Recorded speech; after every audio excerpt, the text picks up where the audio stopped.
our single player demo.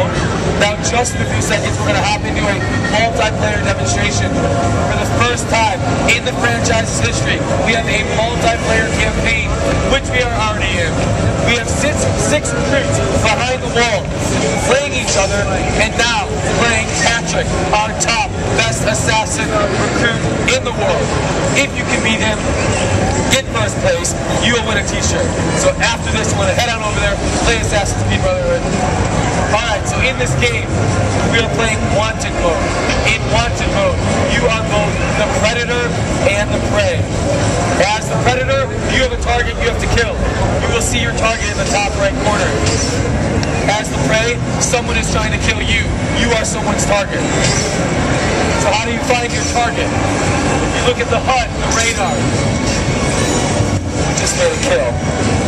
So when you get your target, the blue on the radar will tell you what direction you need to go.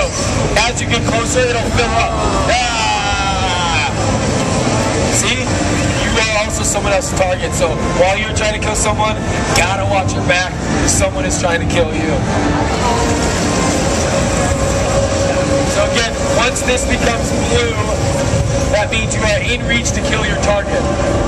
So in order to win in the multiplayer game, what you need to do is gain the most number of points. Points are earned by making kills and by escaping being killed. Currently in third place, someone is on our back. We have a new target assigned to us. Our abilities are at the bottom left-hand corner. Abilities are tools that can help you escape being killed as well as help you kill your target. Alright, there's our target. We're in range. Oh, so our target just made a kill, and we just killed our target.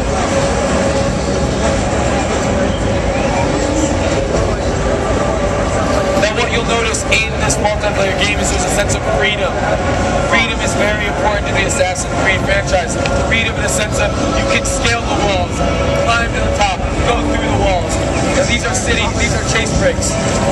Chase breaks are anything that are crystallized. If you see a door that is crystallized, if you see a lift that is crystallized, or a beam, once you use them, the person behind you or after you cannot use them.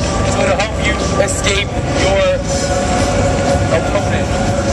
Hey Geeks, it's Phil over here at E3 again. Here we have Jonathan. Hey Jonathan, where are you from and what do you do? I run a site called Geekscape.net, at Geekscape.net. We do movies, video games, and comics, so we have to be at E3. Those of you guys who are going down to San Diego Comic-Con this summer, look for the Geekscape booth, right inside entrance number C right there on the main floor. Gotcha, yeah. So we do everything, movies, video games, and comics, TV. If it's something that you and I like, you know, we care about, then it's within the Geekscape. What we named it like, you know? Yeah, yeah. What have you noticed here at E3 that kind of caught your eye? The big thing for me was I've never been into Rock Band, I've never been into Guitar Hero, but Rock Band 3 was something that immediately appealed to me. And I mean, I'm somebody who just can't get into those rhythm games. But the whole idea that you can pick up an actual guitar, that they have this guitar that's a legit guitar, and it's got strings on it, and same thing with the keyboard. You can learn to play the keyboard, you can learn to play the guitar. And it's got tutorials for you. So somebody like me who really wants to learn to play guitar, but doesn't have the resources for things like weekly lessons or the patience for something like that, can actually learn to play the guitar at an introductory level just by playing a video game, which is something that we do have the patience for, you know what I mean? So that really appealed to someone like me, because I've been wanting to learn to play the guitar for a long time. We all have our ideas of playing in bands, and Rock Band 3 was the first music game I've seen that puts you right there and allows you to take those first steps in a fun way, you know what I mean? Right on, Rockstar. Yeah, I don't think I'll ever be a rock star, but at least I'll be able to play a couple songs, you know, around a campfire with my friends. I don't go to campfires, that's how accidents happen. Oh yeah, yeah, tremendously. Well, I'll tell you what, everyone at AccessoryGeeks just loves like the whole Guitar Hero Rock Band thing. So, you know, once you're confident enough to go over, then we can definitely challenge you to that. We'll get to go game one. Yeah, I'll see you guys in a couple of years. It's going to take a while. I mean, I'm still one of those people who do like to accessorize a little bit with gaming. I'm not just a gamepad gamer. I'm a big proponent to the Wii. I'm a big proponent of you know, we'll see what, I haven't played Move yet, but I want to see what that's all about. But anything that broadens gaming, it makes it more accessible to a wider range of people. That's just going to take us one step further, you know what I mean? Because there are people who see gaming as just something that you and I would be into. And Nintendo really came out and broadened it for a lot of people. Now you have moms-lings. My wife plays games. When we first started dating, it was something that she'd never done. She probably played Frogger, was the last game she played. And it's cool to be able to share an experience that we were really passionate about with someone who just wouldn't pick up a game. So I think a way to do that is to accessorize things and put them in phones, put them in things that you pick up normally but have never really associated with a game before. So the accessories market is huge for helping guys like you and I get outside of the house and maybe make relationships with people who just wouldn't pick up games otherwise. Entirely. I know you get that entirely. Alright, well, let's see. Have you heard of AccessoryGeeks.com before? No, but I'm checking you guys out now. I like you guys. Did you guys drive down here? We did, yeah. How was that? Not bad at all. On the 5 and pass through like 2 hours of methane gas. It's just nothing but pasture land. Traffic. And then, hey, welcome to our traffic, man. Yeah, that's right. You guys may be smarter up there, but there's more of us down here. Alrighty, just a couple final questions. Do you consider yourself a geek at all? If so, a brief description of what and how you do this thing. Well, I run a site called Geekscape. So my first job was working the counter in the comic book store. And for people like us, it was just important to have that warm blanket. You know what I mean? Yeah. Wonder Woman, she never turned me down in high school. You know what I mean? Wolverine was always my cool friend who could stand up for me.